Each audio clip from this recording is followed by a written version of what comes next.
Yes, it's going to be hot, but I've got plenty of tips and tricks on how to have a good time in Canton in the heat. Let's go.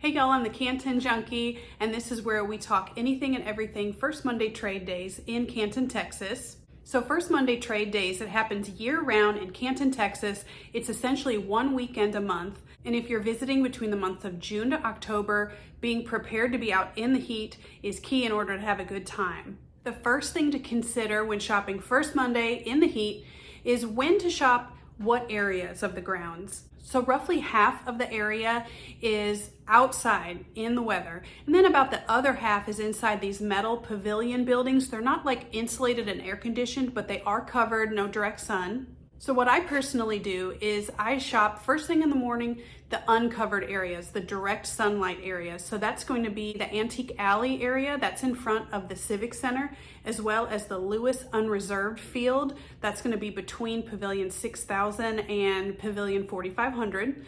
Those are out in the sun. I make sure to do that first when it's the coolest part of the day. So after I've finished those two areas, I generally go to the Famous Vendor Fields, which is mostly tree covered. And then from there into the buildings, which are the arbors, the trade centers, and the original pavilions.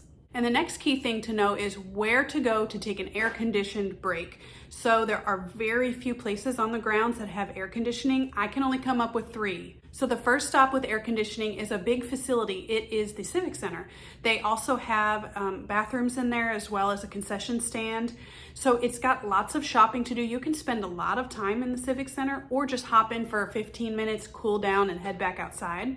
The next place you can stop for air conditioning is the Twigs main building. So Twigs has 3 buildings in a row. They've got that one on row 46, and then they've got a smaller one that is usually only open for Christmas time. And then next to that's their big red barn looking building. That's the place with air conditioning. So you can stop in there and cool off. The last place is the Dixie House, not to be confused with the Dixie Lofts. So the Dixie House is right next to Pavilion 6500. It's like a little house with rooms that are different booths of collectibles, so you can cool off in there too. And now I'm gonna cover all the tips and tricks I've learned over time of how to beat the heat when coming to First Monday. First is hydration, obviously. So there's plenty of places to grab water, lemonade, soda, coffees, anything on the grounds, but I also bring a cooler full of waters and cold beverages with me. The next tip is to make your own breeze. So what I do is I bring my own rechargeable fans. So this style of fan is my favorite. I got it off of Amazon. I like that you can adjust the fan heads to point however you need them, so I can have them pointing directly at my face. This next style, I have seen a lot of people at the grounds with this style, so I went ahead and picked one up at Walmart. It was kind of expensive, and I honestly don't like it as much, but what I do is I pack all 3 of these fully charged, ready to go, so as soon as one croaks, I can put the next fan on. Another tip for creating your own breeze is to rent a scooter because you can move a little quicker on that. It also helps fight fatigue because you're not having to walk in the heat. You can sit and it's much easier to get around and last all day. Another key tip is create your own shade. So I always bring an umbrella. So anytime I'm outside in the field areas, digging and hunting, I've got my umbrella, whether I'm walking on foot or on my scooter. And check out this Instagram clip I found recently. Maybe my husband can rig this up for me because this would free up both my hands for digging versus having to hold the umbrella. I thought it's funny, but it's genius. My next tip is to bring your own personal air conditioner, if you will. So what I do is I freeze water bottles at home the night before, and I bring probably 4 or 5, maybe 6 frozen waters in my cooler, because when I'm on my scooter rolling around, I'll like put one like under a leg or, put a water bottle in my lap just to keep my temperature down. And then the other thing you can do is bring one of those cooling towels or just even a regular towel to keep water on to keep your neck cool. That can really help with your longevity of searching and hunting. Random tip, if you are renting a scooter, bring a cushion or a little towel or small blanket to put on the seat so that you're not like sweltering on this vinyl seat and it's 100 degrees outside.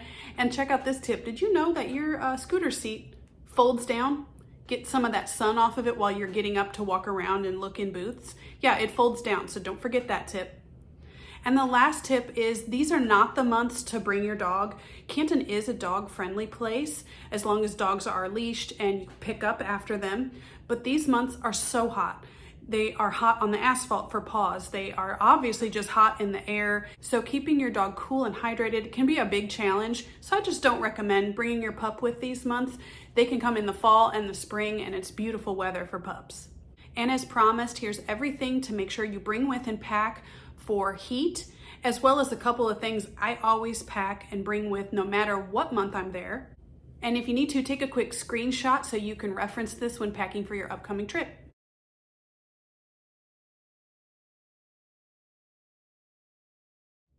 Y'all, thanks for watching. If you are a visitor or potential visitor, a vendor or a potential vendor, and this video helped you, or any of the videos on my YouTube channel, the best way to support what I'm doing is simple. It's to subscribe. It's that simple. It helps me keep doing what I'm doing and spreading the information about First Monday Trade Days. Plus, you can find more information on my Instagram page. That's where I go a little deeper into vendors, items, what you can find there. And also the Fridays of First Monday Trade Days, I'll go live on Instagram at 9:30, so you can join me there. I'll tell you what the trends are, what am I seeing, what can you expect this month, what's the weather like, and we can do live question and answers on there as well if you've got anything you need to know for that month. Thanks, y'all. See you next time.